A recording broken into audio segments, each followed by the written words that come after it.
Hai Sobat Samuel, berikut ini kami tunjukkan cara berinvestasi menggunakan aplikasi Star Mobile. Caranya sangat praktis dan tentunya mudah. Mari kita simak bersama-sama. Pertama-tama, unduh atau download aplikasi Star pada smartphone Anda. Tentu saja bisa melalui Google Play Store untuk Android dan juga App Store untuk iPhone. Setelah terdownload, buka aplikasi Star dan kemudian klik register online. Untuk saat ini, registrasi online hanya untuk WNI yang sudah memiliki iKTP saja ya. Lalu Sobat Samuel dapat melengkapi data-data pribadi Anda sesuai dengan iKTP tersebut. Dalam proses pembukaan rekening online ini, Sobat Samuel dapat memilih untuk menggunakan rekening dana nasabah atau RDN di BCA atau BRI, sesuai dengan rekening bank yang sudah Anda miliki. Untuk pemilik rekening bank lain, Anda dapat membuka rekening Star Samuel Sekuritas melalui website atau offline. Untuk kode referral, Sobat Samuel bisa mengisinya dengan nama teman atau kerabat yang menyarankan aplikasi Star kepada Anda. Kalau tidak ada yang menyarankan atau merefer, kode tersebut dapat dikosongkan saja. Setelah mengisi data nomor telepon dan juga email, kode OTP akan otomatis dikirimkan ke email Anda, sehingga Anda perlu memasukkan kode OTP yang tertera pada email tersebut di aplikasi Star. Setelah melakukan verifikasi OTP tersebut, Sobat Samuel dapat melanjutkan mengisi data diri sesuai dengan iKTP. Oh iya, Sobat Samuel yang belum memiliki NPWP masih tetap dapat membuka rekening Star dengan cara mengisinya di kolom NPWP dengan angka 0, yaitu sebanyak 15 kali. Selesai melengkapi data pribadi, pilih upload dokumen di menu bar bawah, kemudian upload foto iKTP, foto Anda bersama iKTP, dan juga foto tanda tangan Anda di atas kertas putih polos ya. Setelah semua data diinput, tunggu proses verifikasi data dan pengaktifan akun serta RDN dengan waktu tunggu maksimal 1 kali 24 jam ya selama hari kerja. Jika waktu tunggu tersebut terlewat, Sobat Samuel dapat mengecek email secara berkala karena kemungkinan ada kekurangan data atau ada kesalahan upload dokumen.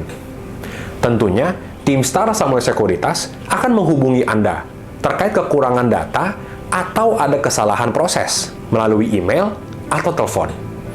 Jika data sudah diverifikasi dan lengkap, registrasi akan diproses yang ditandai dengan adanya email pre-activation, berisikan client code dan juga password login.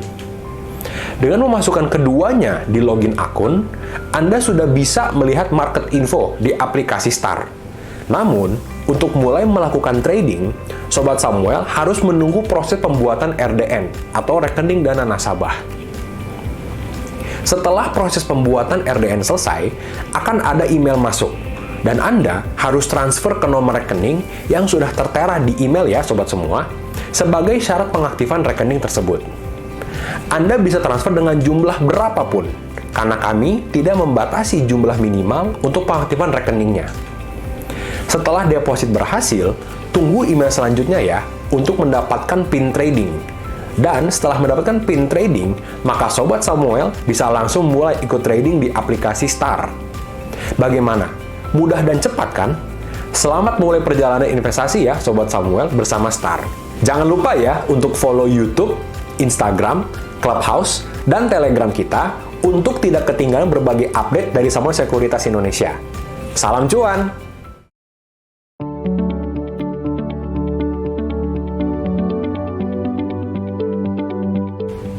Halo Sobat-Sobat Samuel, sekarang Sobat Samuel sudah bisa pesan IPO langsung dari aplikasi Star Mobile loh. Bagaimana sih caranya? Yuk simak video tutorial ini. Pertama-tama, masuk ke aplikasi Star Mobile. Lalu, pilih menu Bold dan Post di bawah dan isi PIN trading.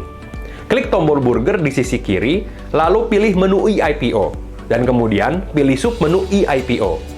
Pada halaman ini, kamu bisa melihat berbagai pilihan saham yang ada dalam proses IPO, mulai dari book building, public offering, dan juga listed.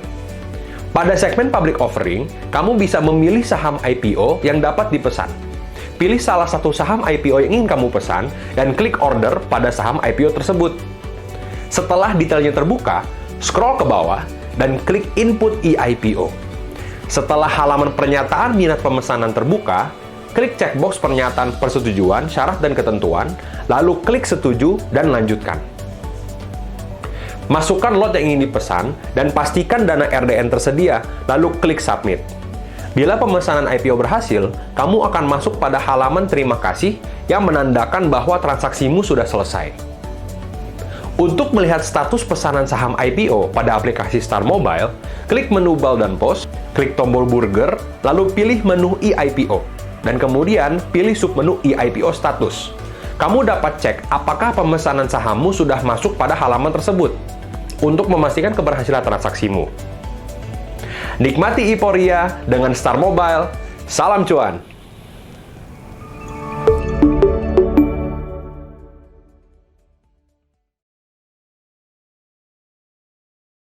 Selamat sore semuanya. Selamat datang di webinar PT Telkom Indonesia Tbk dengan kode saham Telkom. Kembali bersama saya Paula selaku Equity Research Analyst dari Samuel Sekuritas, dan bersama dengan kami juga pada sore hari ini sudah ada Pak Reza, SVP Corporate Communication and Investor Relation Telkom, Pak Edwin, VP Investor Relation dari Telkom, dan juga Pak Rendiansyah, GM Investor Relations of PT Telkomsel. Selamat sore Pak Reza, Pak Edwin, dan Pak Rendi. Selamat sore Bu Paula. Selamat sore Bu Paula. Sore. Thank you juga untuk para hadirin yang sudah join di webinar hari ini. Di sore ini kita akan mulai webinar dengan video company profile dari pihak Telkom terlebih dahulu, kemudian dilanjutkan dengan presentasi dari pihak Telkom. Setelah itu akan ada juga technical review dari Pak William sebelum masuk ke sesi question and answer.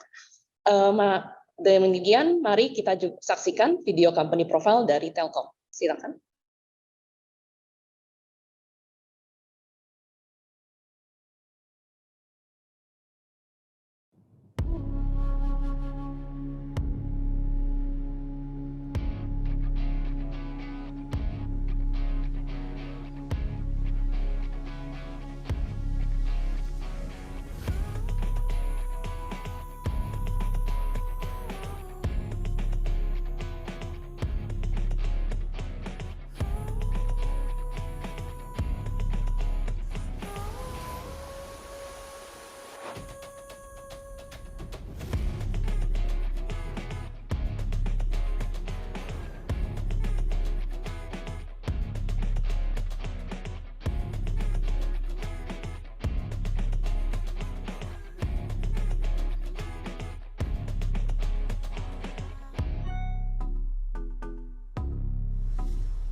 Demikian video company profile dari Telkom. Langsung saja kita masuk ke pemaparan company presentation dari PT Telkom. Silakan Pak Reza, Pak Edwin, dan Pak Randy untuk waktu dan tempat kita persilakan. Ya, terima kasih banyak Bu Paula, rekan-rekan semua, sobat-sobat Samuel. Terima kasih sebelumnya atas kesempatan yang diberikan kepada kami, Telkom Indonesia, untuk mempresentasikan terkait dengan Telkom, reportnya atau resultnya selama hampir 1 tahun. Mungkin kita ada beberapa yang akan keluarkan angka juga sebagian. Tapi mungkin buat awal, mungkin kami coba share sedikit terkait dengan apa sih Telkom, biar sobat-sobat juga bisa lebih melihat detail. Karena Telkom ini kalau dibilang bagi kami ini cukup menarik. Tergantung kami bertanya kepada siapa Telkom produknya. Boleh next slide? Jadi kalau misalnya ditanya ke teman-teman yang mungkin baby boomers, ya Telkom ingatnya telepon umum. Yang muda lagi ingatnya IndiHome, Telkomsel. Yang baru lagi tapi udah beberapa yang melihat Telkom memiliki produk-produk digital. Nah ini adalah program dari transformasi Telkom saat ini.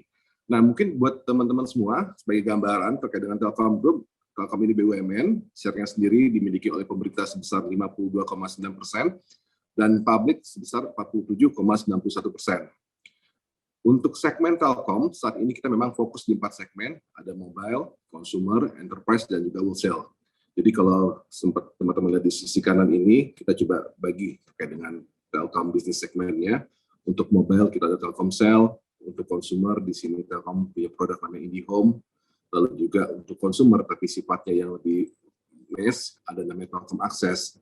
Lalu juga di sisi enterprise, kita juga ada beberapa produk IT solution, ini dari grup Telkom sendiri, lalu ada PINS terkait dengan IT solution ke arah hardware-nya, lalu ada DigiServe. Dan untuk yang di wholesale dan international business, mungkin teman-teman sudah sering melihat terkait dengan Mitratel, Telin, Telkom Infra, Telkomsat, Nutradisi. Nah ini adalah bagian daripada ekosistem dari Telkom. Nah, kenapa kami coba sampaikan ini di awal? Sebenarnya kami mau lihat dari sisi awareness mungkin, Telkom masih dilihat Telkom as a company. Tapi saat ini memang dengan adanya transformasi di Telkom ini kita mencoba lebih meleverage terkait bisnis-bisnis yang ada. Jadi Telkomsel akan fokus untuk consumer, untuk B2B-nya mungkin di Telkom Group-nya lah, seperti itu. Oke, next slide. Ini sebagai gambaran yang tadi disampaikan juga, Telkom saat ini share-nya ada 52,1 milik pemerintah, 47,9 ini milik publik. Per 11 Januari kemarin market cap kita ada 383 triliun. Jadi bisa dibayangkan berdasarkan data yang ada dengan target kita tahun ini, kami cukup optimis sebenarnya buat tahun 2023 ini. Ini juga sesuai mungkin dengan konsensus dan target price yang disampaikan rekan analis juga.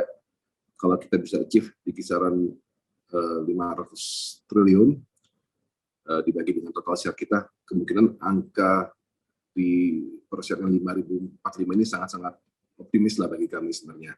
Nah mungkin ada pertanyaan, bagaimana dengan industri Telkom secara garis besar? Memang kalau dilihat Telkom ini, industri telco khususnya ya, banyak rumors dalam artian pergerakan di market terkait dengan headwinds negatif yang dialami industri telco saat ini. Boleh next slide. Ini mungkin sebagai gambaran untuk global telco sektor, kita kena headwinds sebenarnya dari satu sisi terkait dengan komoditi yang sudah mulai menurun, price wars juga semakin meningkat, mungkin bisa dilihat di beberapa provider yang lain juga seperti apa. Lalu juga di sini ada bundling produk yang cukup menekan tentunya. Lalu di sisi lain juga memang tren ini memang dirasakan oleh semua industri telco. Nah yang cukup menantang sebenarnya pada saat ini bisa dilihat mungkin stagnan revenue growth-nya untuk mobile services mungkin di kisaran minus 1% kalau di sini, kalau teman-teman bisa lihat. Nah, PR-nya pada saat data konsumsi meningkat, revenue turun, diakibatkan karena tekanan capex untuk ekspansi kita. Jadi boleh dibilang memang secara umum, telco kalau nggak ada perubahan, cukup tertekan ukurannya. Nah, ini yang menjadi challenging bagi kami terkait dengan kondisi industri telco saat ini. Nah, pada umumnya kalau kami lihat memang teman-teman lihat juga terkait dengan saham Telkom, swing-nya agak beda untuk harian maupun buat yang mingguan mungkin. Jadi memang saham Telkom ini bukan sekedar saham yang sifatnya untuk short term, minimal, medium, atau long term. itu merupakan target kita utama. Yang kedua juga untuk mereka memang yang orientasinya ke arah dividen. Dan boleh digambarkan mungkin buat ke rekan-rekan sobat-sobat Samuel semua, kami biasa angkat terkait dengan Telkom adalah story yang kita bangun. Jadi story kita ke depan seperti apa, itu yang kami coba push dari beberapa tahun yang lalu. Dan hal ini ternyata cukup terbukti, bisa dilihat di slide berikutnya. Boleh next slide. Ini seperti gambaran apa yang kita bikin di tahun 2020. Kita menamakan fase ini ada 3 fase utama. Ada farming fundamental, ada investing for the future, dan juga ada harvesting investment. Nah, di tahun 2020 ini mungkin waktu itu COVID belum terlalu tinggi, angkanya baru awal-awal. Kita sudah membuat suatu strategi untuk 5 tahun ke depan sebelum itu. Jadi kita untuk fokus terhadap profitabilitas, business process improvement, dan juga cost concern kita sudah mulai ditingkatkan di tahun tersebut. Lalu juga ada digital platform development, kita mulai mencoba mengencourage produk-produk digital kita, karena pada saat ini kita yakin, mau tidak mau Telkom harus shifting menuju digital telco. Di tahun 2021, di saat kita sudah mulai ada pandemi, roadmap ini sudah berjalan as it is. Jadi memang sudah by default kita udah bikin kemungkinan besar apabila terjadi headwinds tadi, plus kondisi ekonomi makro seperti apa, kita bisa siapkan sebenarnya strategi apa yang kita bikin di tahun 2020. Di 2021, strategi ini memang jadi fokus kita terkait dengan CAPEX, juga terkait dengan subsidiary streamlining, lalu kita memperkenalkan strategi Fablog Move. Nah, di sini juga memang secara cost leadership Telkom sudah sangat terjaga di tahun 2021. Masuk di tahun lalu, di 2022, kondisi ekonomi memang sudah membaik, walaupun dari satu sisi Fed tetap menaikkan suku bunga, tapi kita di satu sisi memang tetap market tetap kita maintain dengan cukup baik, sehingga kita merasa ini memang waktu yang tepat dari sisi farming kita masuk kepada investing for the future. Kebayang once pandemi ini mulai sangat-sangat tidak ada, boleh dibilang seperti itu, sudah waktunya bukan kita untuk ekspansi lagi, tapi kita udah memanfaatkan investasi kita apa yang dilakukan di 2 tahun yang lalu. Nah, ini memang kita pupuk terus di 2021, 2022 ini. Lalu di 2022 kemarin kita sudah bisa unlocking Nutratel, lalu juga kita save up terkait dengan Fablog Move, ini juga sudah mulai betul-betul kita jalankan strateginya.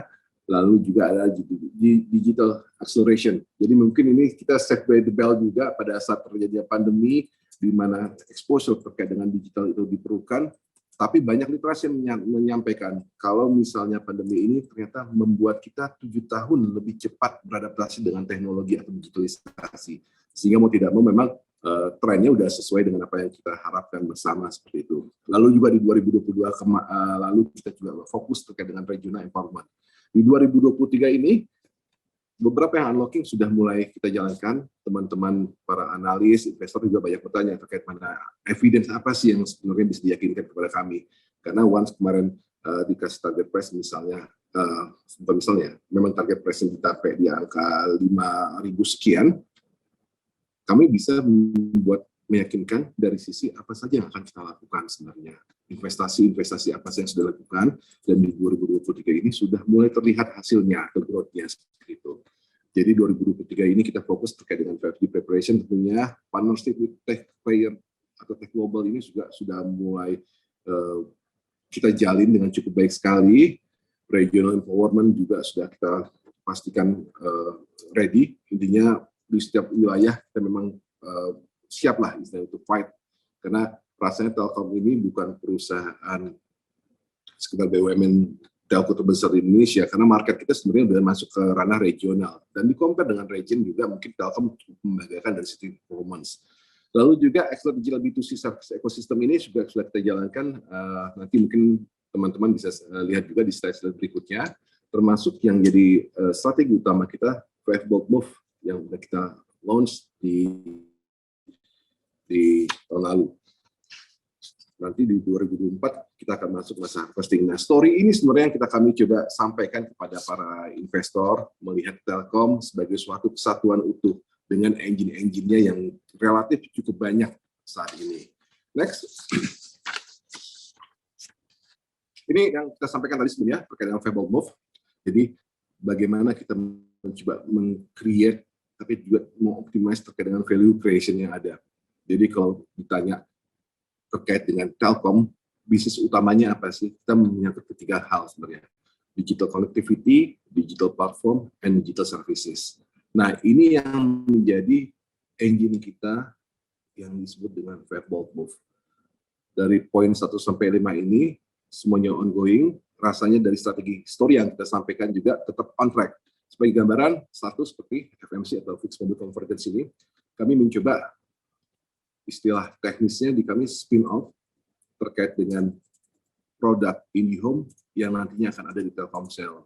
Hal ini mungkin menjadi tren ke depan, tapi kita memang sudah set up ini dari beberapa waktu yang lalu untuk memastikan, kalau tadi teman-teman lihat di slide awal, growth terkait dengan mobile boleh dibilang relatif stagnan, lalu juga buat fixed broadband-nya juga tidak sebesar di tahun-tahun sebelumnya yang sampai dengan double digit terkait dengan growth-nya. Nah, ini yang kami coba lihat apa sih sebenarnya kendala yang ada di market. Seperti gambaran misalnya buat Indonesia dengan kondisi alam yang sangat luar biasa saat ini, rasanya tarik kabel menjadi satu hal yang sangat challenging. Nggak hanya di kota maupun di desa. Jadi betul-betul bagaimana caranya kita memastikan saat ini customer IndiHome yang angkanya sudah lebih dari 9 juta ini bisa lebih tinggi lagi. Padahal penetrasi kita di pasar sebenarnya baru 15% walaupun kita market share. Nah, kendala-kendala ini yang kita coba di-solve untuk target kita ke depan. Kita akan mau bilang apa Telkom dengan engine-engine yang ada untuk lebih baik lagi. Ya, caranya penggabungan tadi dengan mobile broadband-nya. IndiHome di satu sisi jadi tren, rasanya teman-teman juga begitu sampai di rumah walaupun punya device atau dengan mau handphone apapun juga providernya begitu sampai rumah langsung berubah menjadi pakai WiFi yang ada di rumah. Begitu sampai di kantor pakai WiFi yang ada di kantor juga. Nah, ini yang kita coba bilang, gimana kalau kita bikin seamless? Tentunya kalau dengan seamless ini kita lebih gampang lagi mencoba memenuhi kebutuhan daripada target customer kita. Bagaimana kita mencoba masyarakat lebih cepat mendapatkan akses internet. Gambaran misalnya pada saat ini hal ini sudah sangat berubah sekali tentunya. Nah, ini yang kami coba sekarang untuk memastikan FMC ini bisa berjalan, kita roll out di tahun ini dengan cukup baik. Di satu sisi, cost tentunya dengan seamless tadi jauh lebih murah tentunya. Ekspansi kita nggak harus mikirin daerah-daerah yang mungkin tidak terjangkau belum terjangkau dengan fiber optik, kita bisa alihkan dengan penggunaan orbit. Nah, kebayang kalau ini penetrasinya kita lakukan buat satu hal kecil, kami yakin target kami untuk tahun 2023 ini yang di kisaran 600.000 pelanggan baru ini akan tumbuh lebih tinggi lagi. Karena kalau tadi kesadaran masyarakat, kebutuhan akan masyarakat dengan internet semakin tinggi, dan kami bisa mengoptimalkan yang ada di luar value creation yang akan kita buat nantinya. Ini salah satu digital connectivity. Untuk value unlocking juga sama terkait dengan infraco juga hal tersebut dalam waktu dekat kita akan coba pastikan running sesuai track yang sudah ada. Untuk Digico juga mungkin ini cukup menarik buat Indonesia, Digico, dimana kalau buat data center, dimana kalau ditanya data center di Indonesia saat ini mungkin kita ada hyperscale data center, ada mitra DC juga, kurang lebih jumlahnya ada jumlahnya 28 buah. Nah, ini tidak hanya buat di Indonesia, kita ada 3 di Singapura, ada juga di Hong Kong sampai dengan di Timor Leste. Nah, untuk yang kecilnya di Indonesia kita punya mini data center. Nah, pertanyaan yang keluar ke depan, Indonesia masih butuh nggak sih data center seperti itu? Nah, hal ini udah kita pastikan sebenarnya dengan total populasi dan total demografi Indonesia sudah layak memang ada data center yang ada. Nah, kami menjembataninya menjadi 2 data center yang fokus untuk yang ada di kita, satu lagi yang ada di ujung-ujung lokasi seperti yang baru saja kita lakukan groundbreaking-nya di Batam. Rasanya market Batam ini bukan bicara lokal aturannya sih, kita bicara internasional nanti yang ada di Batam ini. Ini juga akan kita coba running. Rasanya cukup optimis kami terkait dengan data center juga. Begitu juga dengan B2B digital IT services dan juga digital service lainnya. Mungkin untuk poin ketiga keempat nanti saya nunggu Bu Paula lagi baru cerita kali Bu Paula ya. Jadi mungkin lanjut ke performance kita secara finansial. Next. Oke, ini terkait dengan performa highlights. Ini kami masih menggunakan data untuk dan mau riset kemarin. Pak Edwin mau menambahkan mungkin Pak? Silakan Pak. Cukup Pak, kalau yang tadi sudah cukup Pak, silakan Pak. Oke, lanjut performal health Pak Edwin. Baik Pak, terima kasih Pak Reza. Ya, Sobat Samuel, ya, terima kasih sudah hadir ya di Zoom ini ya. Jadi bagi seorang analis investor ya, terutama untuk long term ya, pastinya kalau memang kita melihat atau kita ingin berinvestasi, kita akan melihat dari kinerja keuangan ya, karena apapun ceritanya, yang pasti akan dilihat adalah dari laporan keuangan ya. Jadi kita coba untuk mempresentasikan bagaimana kinerja kita di 9 bulan pertama kemarin ya di tahun 2022 ya. Jadi di tengah pandemi yang tahun lalu masih terjadi ya, kita membukukan kinerja yang cukup epic ya, karena kita membukukan positif growth ya untuk revenue ya, kurang lebih sekitar 2,7% year on year ya, di mana EBITDA juga bertumbuh ya, kurang lebih sekitar EBITDA margin bertumbuh EBITDA bertumbuh sekitar 2,6% year on year, atau kurang lebih setara dengan 59,5 triliun ya. Tadi sudah sebutkan ya, salah satu bagian atau unit dari kami adalah IndiHome ya, juga bertumbuh luar biasa sekali ya, di mana terjadi kenaikan Bapak Ibu ya, dan mencapai di 9 bulan pertama di 2020 kemarin kurang lebih hampir mencapai 21 triliun atau tumbuh sekitar 6,4% ya year on year ya. Dan tadi disebutkan ya, untuk IndiHome sendiri di tahun ini ya, hopefully bisa lebih daripada 9 juta ya, karena kalau kita lihat di 9 bulan mencapai sekitar 9 juta subscriber ya, dengan ARPU yang cukup relatif stable ya. Nanti di detail Pak Randy akan mencoba untuk menjelaskan bagian dari Telkomsel ya, tapi kalau kita lihat ini bertumbuh luar biasa sehatnya ya, year on year naik kurang lebih sekitar 20,7% ya. Dan juga kita lihat pencapaian kontribusi mencapai kurang lebih sekitar 81% dari total Telkomsel revenue ya. Jadi kita secara konsisten memang berusaha untuk menerapkan strategi 5 bold moves ya, dan itulah yang membuat nanti kalau kita bicara tentang saham adalah bagaimana mengenerate revenue, mengcreate revenue, value ya, seperti disebutkan oleh Pak Reza tadi ya. Next ya. Ya, kalau Bapak Ibu bisa lihat ya, dari dari sisi kita detail dari sisi revenue ya, bagaimana dan dari mana kontribusinya ya. Jadi total revenue di 9 bulan pertama di 2022 mencapai kurang lebih sekitar 108 triliun,9 ya, 108,9 triliun. Itu luar biasa sekali ya, dan mengalami kenaikan Bapak Ibu ya, di tengah pandemi yang saya sebutkan tadi ya, di mana tahun lalu berkisar di 106 triliun ya. Dari mana datangnya Bapak Ibu ya? Jadi kita ada 5 engine ya. Pertama dari data internet dan IT services naik luar biasa sekali 6,1% ya, mencapai 60,5 triliun. Lalu kita lihat dari IndiHome ya, itu juga meningkat 20,9 triliun ya.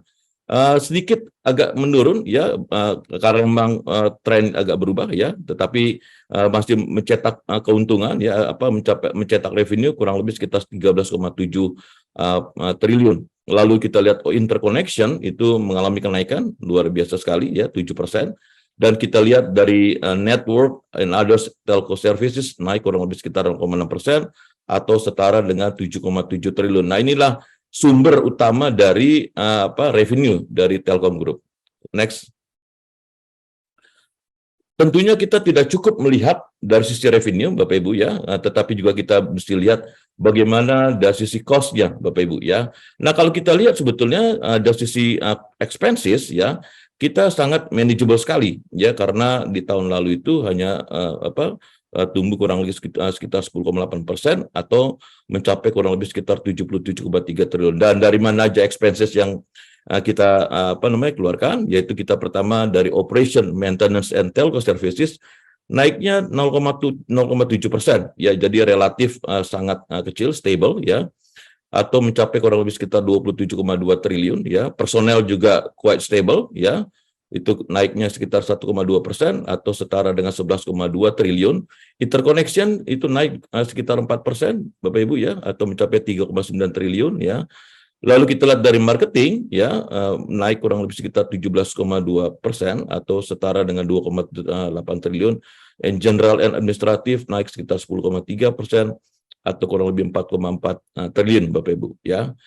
Oke, next. Oke, untuk Telkomsel performance mungkin Pak Randy dipersilakan untuk menjelaskan. Terima kasih. Baik, terima kasih Pak Edwin, Pak Reza, dan Sobat Samuel. Mungkin sedikit untuk melengkapi paparan yang dari Telkomsel seperti yang saya ketahui merupakan salah satu engine growth dari Telkom, di mana cellular business ini mengalami tetap positif growth di tengah-tengah kondisi yang cukup challenging buat semua industri atau operator telco di Indonesia. Telkomsel berusaha untuk tetap menjadi market leader dengan selalu memaintain EBITDA margin dan margin yang cukup baik, yaitu di atas 55%. Kita bisa bilang 50 ya, tapi dengan kondisi saat ini pun kita bisa tetap memaintain 57% dan juga net income margin di atas 20%. Ini disupport dari alat produksi yang kita memang pastikan untuk alokasi capex dan juga infrastruktur bisa mensupport kebutuhan dari traffic yang tumbuh 21% seperti yang telah disebutkan sebelumnya. Customer base yang menurun merupakan salah satu strategi yang kita terapkan di mana Telkomsel fokus untuk memiliki customer yang lebih berkualitas dalam artian productivity yang perlu ditingkatkan di mana volatility dari prepaid customers merupakan sangat tinggi. Nah, kita ingin memastikan bahwa customer base yang ada di kita, di jaringan kita merupakan customer base yang benar-benar produktif dan juga bisa memberikan ARPU dan kita juga bisa memberikan kualitas di saat yang bersamaan sesuai dengan kebutuhan dan keinginan customer. Kita bisa pindah ke next slide. Di sini kita bisa melihat alat-alat produksi dan juga key parameter. Boleh next slide. Oke, terima kasih. Boleh next slide. Oke, kita bisa lihat di sini bahwa secara key parameter kita untuk traffic kita bisa tumbuh 21% dan consumption rate untuk customers juga meningkat cukup tinggi, di mana kurang lebih 12 GB per customer per bulan. Dengan data user yang menurun ini karena impact natural churn yang terjadi yang seperti yang telah disebutkan sebelumnya. Secara strategi ini justru memberikan kita keleluasaan atau peningkatan cost leadership inisiatif di mana bisa menjalankan operasional lebih efisien secara marketing cost, secara network cost juga, sehingga kita bisa fokus untuk mensupport atau memberikan layanan yang lebih baik ke customer yang memiliki quality yang lebih baik dan menghilangkan mungkin terminologi yang sering digunakan di telco industri adalah rotational churners. Nah, kita juga disupport oleh jumlah BTS yang bisa dibilang yang paling banyak dan paling luas secara coverage dan juga secara jumlah 210.000 total BTS di seluruh Indonesia. Oke, next slide. Oke, kembali ke Pak Edwin. Terima kasih. Baik, Pak Randy, terima kasih atas penjelasan yang luar biasa sekali ya. Jadi kita masuk ya, mungkin lebih detail lagi sedikit ya, ada sumber engine pertumbuhan kita yang tadi saya sebutkan di sebelumnya ya. Jadi kalau kita lihat fixed broadband ini adalah salah satu juga engine kami untuk bertumbuh ya. Nah, kalau kita lihat di 9 bulan pertama kemarin di tahun 2022 itu ada sumbangan dari revenue dari IndiHome ya, revenue itu meningkat 6,4% year on year atau setara dengan hampir 21 triliun. Nah, kalau kita lihat ada beberapa hal yang mungkin perlu kita perhatikan di mana sepanjang 9 bulan di tahun kemarin itu ada additional customer itu kurang lebih sekitar 438.000 ya new subscriber ya, sehingga kalau kita lihat sepanjang 9 bulan itu mencapai kurang lebih sekitar 9 juta subscriber atau tumbuh kurang lebih sekitar 6,8% ya, di mana kalau kita lihat ini agak dibagi ya, yang berlangganan untuk dual play package ya, artinya kita lihat untuk internet dan telepon itu kurang lebih sekitar 61%, dan triple play ini ya internet, TV dan juga untuk telepon itu kurang lebih sekitar 39%. Nah, lalu kita lihat hal yang juga pencapaian luar biasa sekali di 9 bulan adalah EBITDA margin relatif stable ya. Sudah hampir kurang lebih sekitar 9 bulan ini, bahkan di tahun kemarin juga kita rata-rata bisa memaintain margin kita di kisaran 50% ya. Lalu kita lihat pencapaian juga luar biasa sekali dari IndiHome adalah kontribusinya meningkat ya di tahun lalu ya, dari 18,5% di tahun 2021 di 9 bulan naik menjadi sekitar 19,2% di 9 bulan di tahun 2022 ya. Lalu juga ada revenue dari add-on itu tumbuh kurang lebih sekitar 11,4% year on year ya, yang dikontribusi bertumbuh kurang lebih sekitar 16,1% ya, naik dari sebelumnya 15,4 ya. Tadi yang disebutkan ya bahwa memang IndiHome ini mengcover banyak banget kota ya, hampir 500 ya, tepatnya 499 ya, di kota maupun di distrik-distrik ya. Next ya. Lalu engine lain adalah dari enterprise business dan wholesale dan international business ya. Kalau kita lihat di pencapaian 9 bulan kemarin, ya enterprise business ini revenue-nya naik hampir kurang lebih sekitar 1% ya, year on year atau setara dengan 13,7 triliun ya. Nah, major kontributornya itu adalah dari B2B digital IT services dan juga enterprise digital services ya. Nah, ini kita memberikan industry solution bagi beberapa sektor, Bapak Ibu ya, bisa kita lihat dari gambar dari kesehatan, pendidikan ya, lalu juga penerbangan ya, kelautan ya, lalu juga untuk commerce Bapak Ibu ya, lalu juga untuk product solution ya, untuk juga kita lihat dari online dan segala macam ya. Lalu kita lihat dari wholesale and interest business-nya meningkat kurang lebih sekitar 7,6% atau setara dengan 11,3 triliun ya. Major kontributornya itu adalah international wholesale, voice, dan juga A2P domestic and international ya. Dimana kalau kita lihat ini mainly dari tower itu kurang lebih bertumbuh 11,5% atau setara dengan 5,6 triliun ya untuk revenue ya. Di mana saat ini mengelola kurang lebih sekitar 35.051 towers ya. Dan tenance ratio juga di atas 1 kali atau tepatnya sekitar 1,44 kali. Dan luar biasa sekali pencapaian adalah EBITDA margin ya, itu tinggi sekali Bapak Ibu ya, kurang lebih sekitar 78,5% ya. Di lain pihak ya, ini juga kita mengelola atau mempunyai kurang lebih sekitar saat ini 28 data center karena kebutuhan untuk e-commerce dan lain-lain ya, jadi akan bertumbuh penggunanya. Oleh karenanya kita masuk ke dalam data center yang saat ini kita punya 28 data center, terbagi di mana 23 ada di domestik ya, dan 5 di luar negeri Bapak Ibu ya. Nextnya. Baik, mungkin untuk sementara waktu ya hal tersebut ya bisa kita jelaskan, dan kita open untuk question and answer. Terima kasih. Ya, terima kasih Pak Reza, Pak Edwin, dan Pak Randy untuk presentasinya. Sangat komprehensif ya. Sebelum kita masuk ke sesi question and answer, ini akan ada technical review juga dari Pak William selaku Senior Technical Analyst dari Samuel Sekuritas.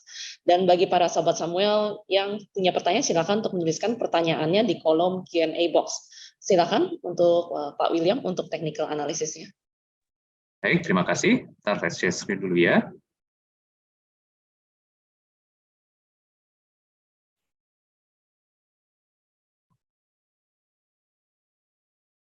Ya, untuk Telkom ya, yang sebenarnya kita lihat dulu dari skema Indonesia IHSG terbaru. Kita tahu Telkom adalah salah satu saham blue chip yang mempengaruhi pergerakan IHSG, jadi saya mau lihat bagaimana IHSG terbaru di sini dalam beberapa waktu terakhir. Kita memang tertekan. Sejak awal 2023, year to date ini sampai sekarang kita masih belum ada tanda-tanda pembalikan arah yang kuat. Emang hari ini ada rebound, tapi menurut saya reboundnya hanya sementara, dan kita memang menguji support 6630 lalu 6500. Kita tahu salah satu saham yang sebenarnya sudah tertekan tahun lalu itu saham terkait sektor infrastruktur. Makanya waktu saya melihat technical infrastructure, Telkom adalah salah satunya, itu tekanannya sepertinya sudah mulai ada pembalikan. Kalau saya perhatikan data dari Desember sampai Januari ini. kita kelihatannya sudah akan bentuk pola double bottom, di mana ini dari level support, kita lihat itu level support 840, kita bisa rebound dengan target neckline-nya perhatikan di 888. Nah, ini berarti menarik nih. Mungkin sih sepanjang first quarter 2023, kita bisa melihat untuk sektor infrastruktur bakal ada short term rally. Nah, ini bagaimana kalau short term rally-nya? Dan ini memang kelihatan di saham Telkom sendiri. Telkom itu sebenarnya waktu kita lihat fourth quarter 2022, tekanannya bearish benar ada dari 4450 jatuh sampai 3600. Tapi saya memperhatikan sejak bulan Desember sampai Januari, sebenarnya Telkom itu sudah patah dalam trend channel-nya dan sekarang sudah membentuk uptrend channel. Jadi sejak Desember 3, sudah 1 bulan ini, kita itu bergerak dalam channel dan sekarang sedang menuju level 900. Dengan melihat ini beberapa level resisten yang sudah terbentuk sejak bulan November, kita bisa melihat target Telkom ini menarik selama sepanjang first quarter 2023. Pertama, jelas 3.900, di hari ini udah kena, jadi menurut saya untuk waktu depan kita bisa breakout. Target berikutnya perhatikan 4.060 sampai ke arah 4.450 ini. Jadi kalau perhatikan sekarang ini ada peluang menurut saya untuk naikkan bisa sampai 10 ke arah 12%. Itu ada. Ya, sekian update secara teknikal, jadi saya kembalikan lagi ke moderator. Terima kasih, Paula, kawan-kawan. Ya. Thank you Pak William untuk analisis teknikalnya. Baik, sekarang kita akan masuk ke sesi question and answer. Ini ada beberapa pertanyaan yang sudah masuk di kita. Pertama dari Pak Daniel. Bagaimana pandangan Telkomsel sebagai leader industri telekomunikasi Indonesia terkait pengembangan 5G di Indonesia? Ya, silakan dari speaker Telkom dan Telkomsel. Baik. Mungkin diawali dari kami Telkomsel. View kami terkait 5G di Indonesia atau industri telco ini merupakan hal yang positif ya untuk bisa meneruskan secara teknologi evolusi dari 2G, 3G, 4G dan sekarang ke 5G. Akan tetapi kembali untuk sektor telekomunikasi ini infrastruktur atau tools yang untuk mendukung teknologi tersebut harus merupakan salah satu prasyarat yang wajib dimiliki, yaitu salah satunya adalah spektrum. Spektrum untuk 5G pada saat ini kita belum memiliki atau belum ada alokasi dari pemerintah untuk ideal spektrum 5G.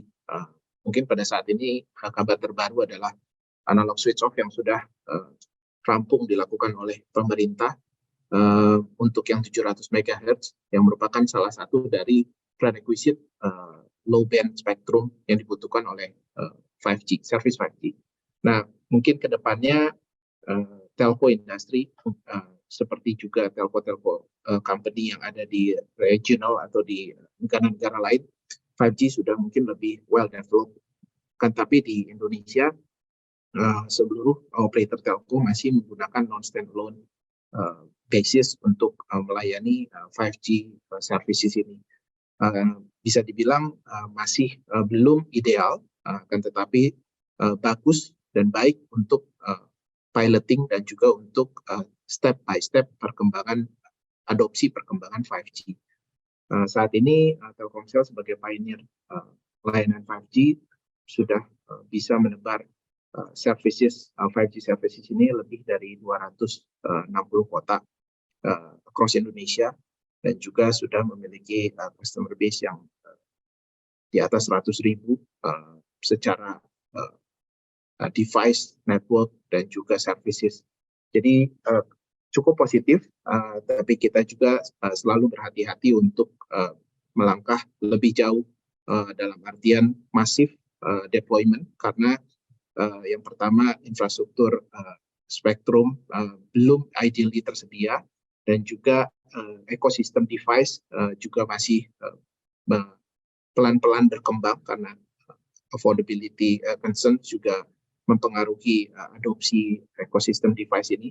Dan yang terakhir adalah use cases untuk 5G ini mungkin pelan-pelan berkembang dan pelan-pelan company terutama B2B mulai mengadopsi, akan tetapi untuk retail ini akan membutuhkan waktu yang mungkin agak panjang. Demikian moderator Ibu Paula, silakan. Oke, terima kasih atas jawabannya, Pak Randy. Kita lanjutkan ke pertanyaan nomor 2 dari Pak Jonathan. Jadi ini Telkomsel kan ada beberapa sumber pendapatan, data dan digital, voice dan SMS. Seperti apa komposisi pendapatannya setiap jasa tersebut dan pandangan atas outlook dari tren dari data, voice dan SMS tersebut. Silakan. Oke, terima kasih, Paula. Jadi Pak Jonathan, dari sisi kontribusi voice SMS itu bisa disebut atau dikategorisasikan sebagai legacy services. Legacy services secara total revenue kontribusinya kurang lebih saat ini adalah 18-19% kurang lebih ya. Dan ini berada di downward trend, di mana kita memang sedang mengadop secara natural declining rate dari legacy services. Akan tetapi on the other hand, di sisi yang lainnya, data atau digital business kita meningkat cukup baik, bisa dibilang sangat positif. Jadi saat ini digital business berkontribusi sebagian besar atau majority-nya kurang lebih 81% kontribusi revenue datang dari data atau digital business ini. Dan ini meningkat cukup positif, bisa dilihat dari presentasi yang sebelumnya, kurang lebih 6-7% peningkatan setiap tahunnya, di mana disupport oleh traffic yang tumbuh lebih dari 20%. Jadi dengan ARPU yang meningkat, mungkin Pak Jonathan juga sudah melihat ARPU secara Q-on-Q Telkomsel meningkat kurang lebih 4%, di mana di tengah-tengah pandemi ini sangat sulit ya sebenarnya untuk meningkatkan revenue dalam artian untuk mengencourage customer meningkatkan spending mereka. Akan tetapi Telkomsel bisa memaintain momentum ini atau meningkatkan utilisasi optimalisasi dari data atau digital business services yang kita miliki, sehingga bisa tertranslatekan ke top line dan juga di margin kita juga tetap terjaga. Demikian, semoga dapat menjawab Pak Jonathan dan Bu Paula. Terima kasih. Baik, terima kasih atas jawabannya.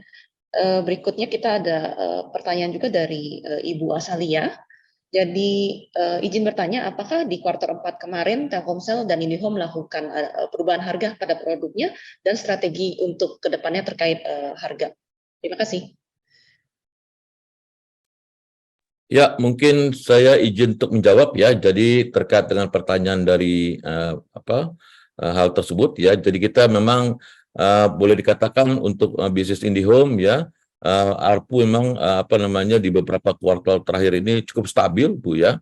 Itu di harga kurang lebih sekitar 299.000, dari kita berupaya untuk memaintain di kisaran tersebut, bahkan mungkin juga kalau memang semakin meningkatnya pendapatan per kapita ya, kita harapkan pastinya karena GDP kita terus meningkat ya, otomatis pendapatan per kapita meningkat, yang daya beli ya atau daya konsumsi dari masyarakat tepat tentunya akan meningkat. Jadi kita akan mengikuti bagaimana perkembangan daripada GDP per kapita kita, Bu Paula. Terima kasih. Oke, dan dari sisi mobile melengkapi paparan Pak Edwin, pricing secara mobile kita memang melakukan perubahan atau adjustment historically dan juga traditionally secara harga mengikuti festive season. Biasanya dilakukan di waktu Lebaran dan juga Natal tahun baru. Di 4 kuartal 2022 kita melakukan adjustment, akan tetapi kembali ini seasonal, saya tekankan, akan di fallback di bulan minggu kedua di bulan Januari 2023, di mana itu sudah dilakukan juga. Sehingga memang momentum yang digunakan saat ini adalah pada saat festive season. Kedepannya kita akan melihat tren dari traksi atau tren dari behavior customer, terutama juga mempertimbangkan kondisi kompetisi. Terima kasih. Oke, terima kasih atas jawabannya dari Pak Edwin dan Pak Randy. Berikutnya itu dari Pak Jonathan, ada pertanyaan. Untuk Telkom Group secara konsolidasi itu ada target pertumbuhan pendapatan, EBITDA margin dan rencana CAPEX dan alokasi penggunaan di tahun 2023. Silakan. Oke, ini mungkin Pak Jonathan Guyadi ya tadi. Jadi mungkin ini Pak, ini untuk tahun 2023 pertumbuhan revenue atau EBITDA ini diperkirakan kita masuk di kisaran mid to high single digit. Kalau kami melihat sebenarnya sangat optimis di kisaran di atas 5% sebenarnya.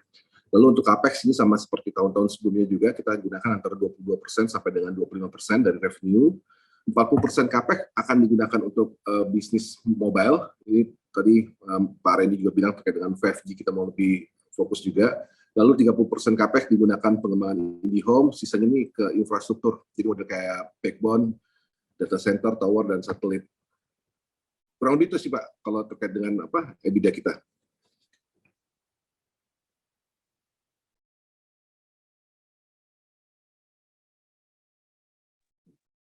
Ya, terima kasih. Kemudian untuk pertanyaan berikutnya dari Pak Denso, apakah perayaan Natal 2002 dan tahun 2003 itu memberikan dampak positif ke Telkom? Silakan. Baik.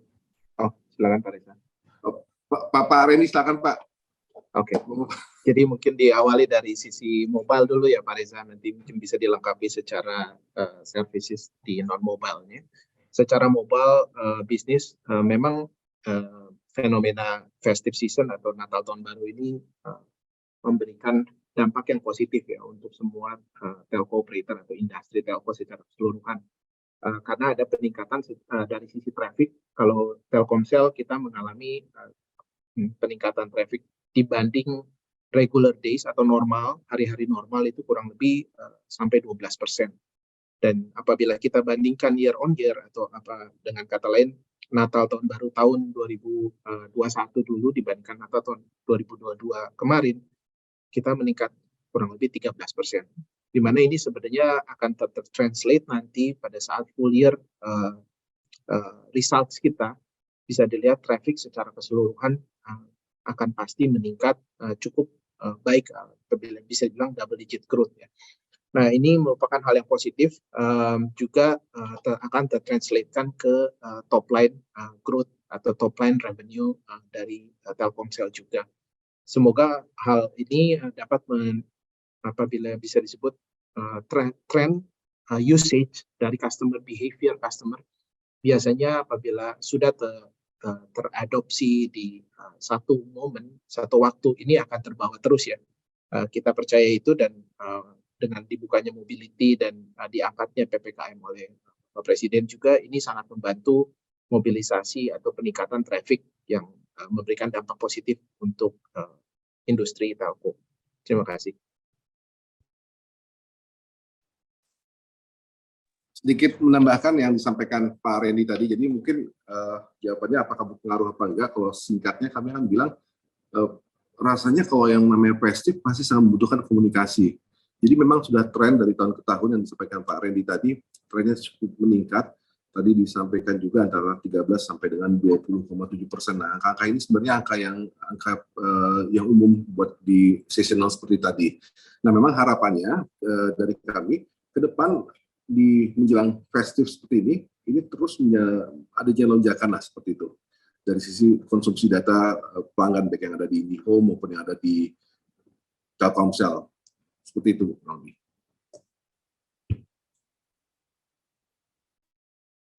Siap, baik. Terima kasih Pak Reza dan Pak Randy. Dan ini karena keterbatasan waktu, ini ada pertanyaan terakhir dari untuk sesi ini, yaitu bagaimana rencana dividen Telkom untuk tahun ini? Silakan. Dividen yang jawab Pak Edwin kali ya, cuman bocorannya gimana ya? Kalau hitung-hitungan kita ngelihat pertumbuhan dividen dari 2001 mungkin ada 1 tahun yang agak turun, tapi artinya secara growth sendiri mungkin di kisaran 7%. Nah, aturannya dividen tahun ini kan salah satu bentuk bukti kita juga, Bu Pola, bagaimana kita menyakitkan market sebenarnya terkait dengan dividen Telkom. Kalau memang target marketnya Telkom itu adalah orang yang mencari dividen seeker, kita harus bisa komitmen terhadap itu. Nah, angka dividen mungkin kita belum putus, tapi kalau kisarannya mungkin di atas tahun lalu, yang kami coba hitung-hitung. Detailnya mungkin baru kita sampaikan nanti menjelang waktunya kali Bu ya, terkait dividen. Tapi kalau secara hitungan monggo Pak Edwin mau coba sampaikan.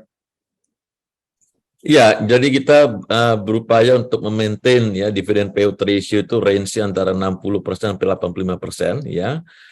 Jadi seperti tadi dijelaskan oleh Pak Reza ya, at least ya apa namanya itu mungkin sama dengan tahun lalu ya, regarding ya mungkin kita akan mengalami apa namanya unrealized loss ya, tetapi tadi ya untuk men-serve kita punya investor ya, kita mencoba untuk memaintain dividen di dalam range yang cukup positif Pak. Itu mungkin gambaran dari apa tambahan dari saya. Terima kasih.